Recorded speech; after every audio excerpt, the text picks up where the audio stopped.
All right, everyone, we are going to continue on with our media availabilities this morning. We are now joined by Denny Hamlin, driver, the number 11 for Joe Gibbs Racing. Denny, 4 top 5s in the last 6 races here. 2 of those are wins. What is it about this track that just suits you?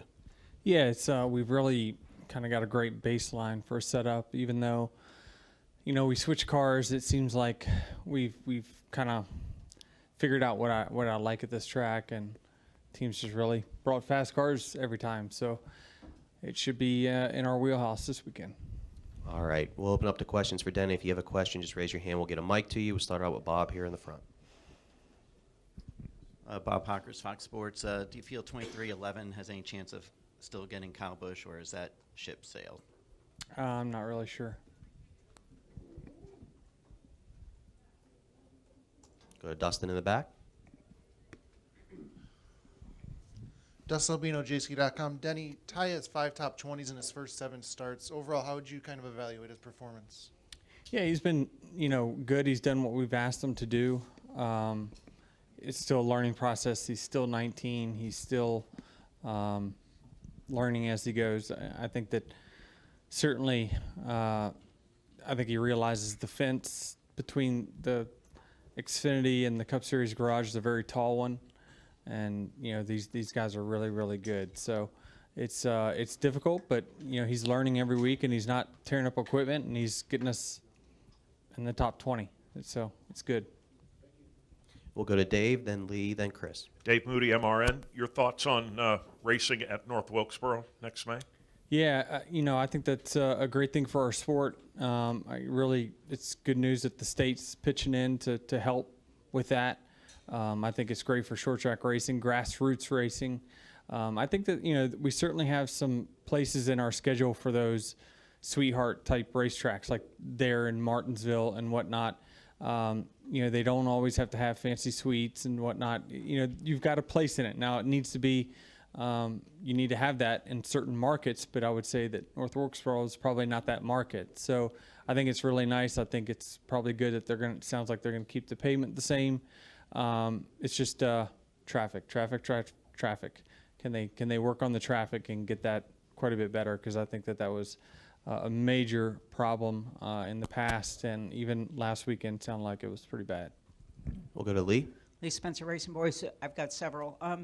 Bristol is the cutoff race. How precarious is that for drivers in the playoffs?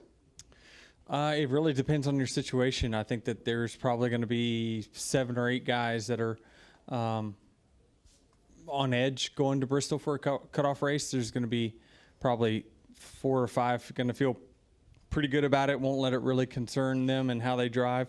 And then you got the rest of the field who's out of the playoffs anyway. So it's only really a small portion of the field that I think is going to be worried about the result, or not, making sure that they're not making mistakes on a track like that.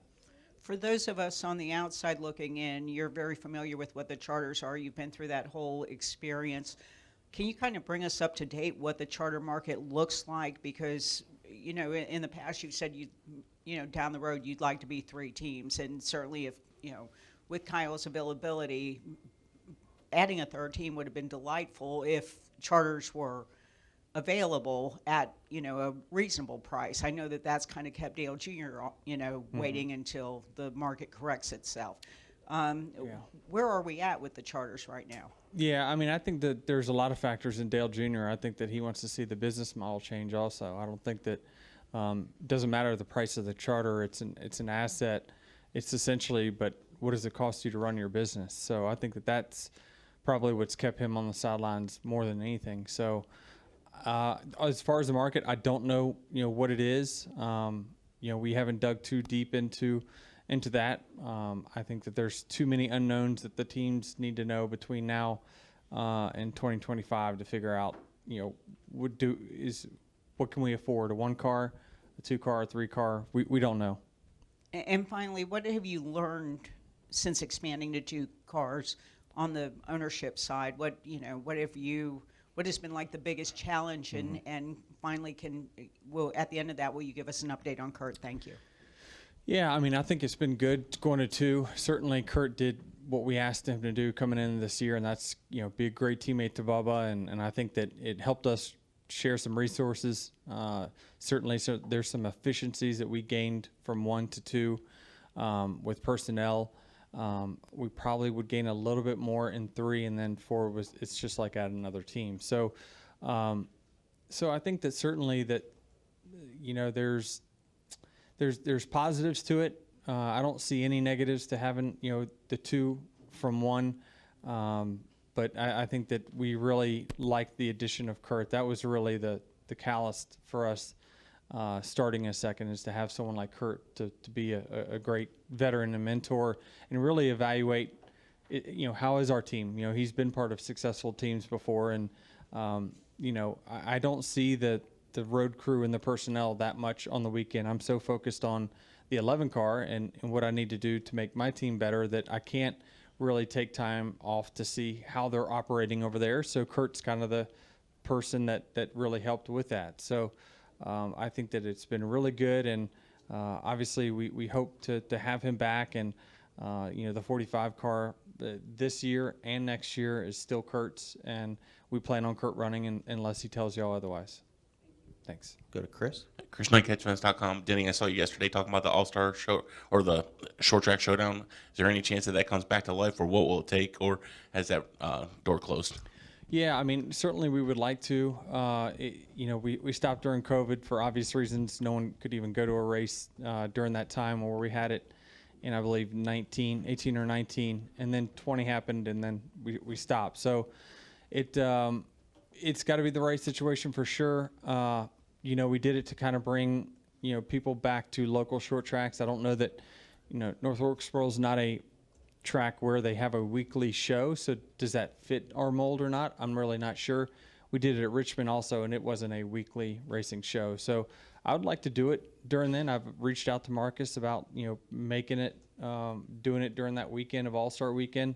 I think that I could probably get a bunch of my Cup drivers and Xfinity drivers out there to do it as well, which would be cool to see us in something other than what they see us in every week. Yeah. We're going to go to Brett down here on the left. Berlin, SpeedwayDigest.com. What does it mean to the short track committee with the discussions of these revivals at North Wilkesboro, and how does those conversations help promote that style of racing? Yeah, I mean, I think that for the longest time, you know, short track racing has been the best type of racing that we've had in NASCAR, especially ones that have old pavement and you have ones that, you know, lap time variation. So I've never gotten to race at that racetrack before. I think there's a lot of excitement around it because it's new and it happens. You know, we just have to temper our expectations that all of a sudden from now to the end of time, people are going to go to that racetrack again and sell it out. They stopped going for a reason, so we have to identify what are those reasons and then try to fix that so we can have a long-term future at a track like North Wilkesboro. So, again, I think that there's a time and a place to have those types of tracks, but we also need to make sure that we continue to push towards the future as well and create nice amenities for our race fans and our teams, and that really takes us to the next level. But certainly there's a place in our schedule for tracks like that. We're going to stay here on the left, and then we'll go to Dustin Long. Justin Palmer, KCOU. Denny, Suarez had said earlier today that the car brought by Kurt Busch today, back in the spring, wouldn't be finishing inside the top 20 today. What's the biggest difference between the race here in the spring and the race that we're going to have tomorrow? I'm really not sure. I think the conditions are a little different. I'm thinking he means like the setup and whatnot.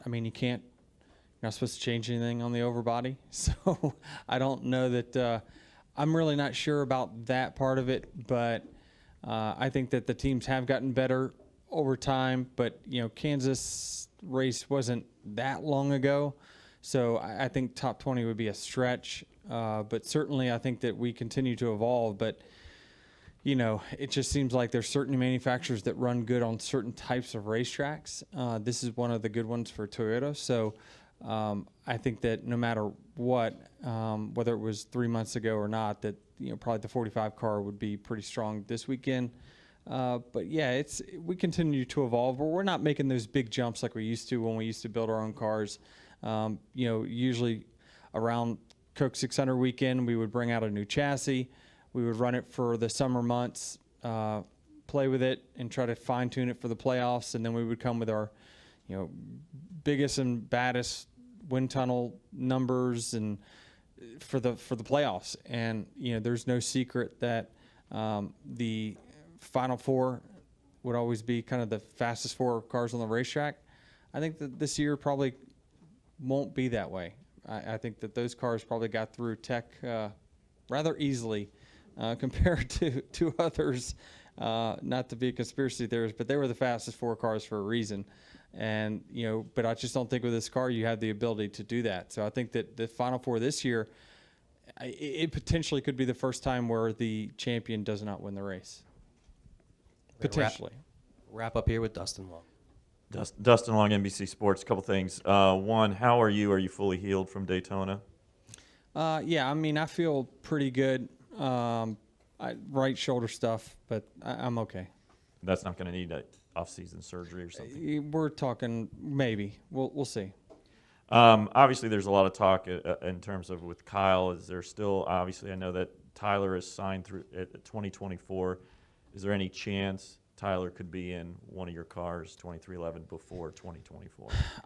I don't think so. I think that Tyler would like to play out his contract at RCR. I think that's what he's always intended, and we've not planned for anything otherwise. If Kurt's going to drive the 45, as far as we understand, until he says differently, and if he does say differently, then we have a couple options that we're looking at. But I think that we've never intended on getting Tyler before 24.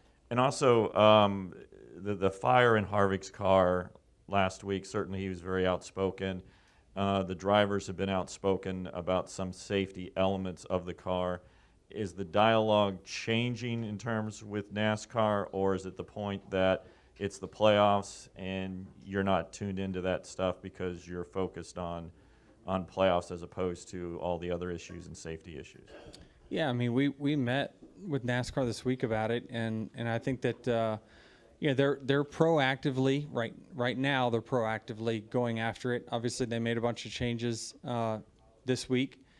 I think as the team, what the drivers and the teams are saying is that it shouldn't take us yelling through the media to get it done. That doesn't help anybody. Certainly doesn't help them. But the proof has been when you yell through the media, you typically get results. So that's just kind of the way that it's been. This is the most powerful tool that you can possibly have. And so at times you have to use it to voice change. And I think that's what Harvick did this week. He'd had enough of, hearing that we'll get to it. And, we're working on it. Instead, okay, let's try to make an immediate change. But we want to see that done after the first fire. There's been many fires before that one. So do you feel after the meeting better about the conversations where things stand? Yeah, I think I do think that I do feel better about it. I certainly feel like they're working to help us with the hits on the chassis. All that stuff does take time, though. They can't just knee-jerk reaction say, okay, we're going to start cutting bars out of the chassis. That's very irresponsible of them. So I think that they are doing things methodically to make sure that the next revision of car that comes out is one that is improved in the areas that we need improving on. But that does take time through design and testing. All right, Denny, thank you very much. Best of luck this All right, weekend. thanks. Couple of items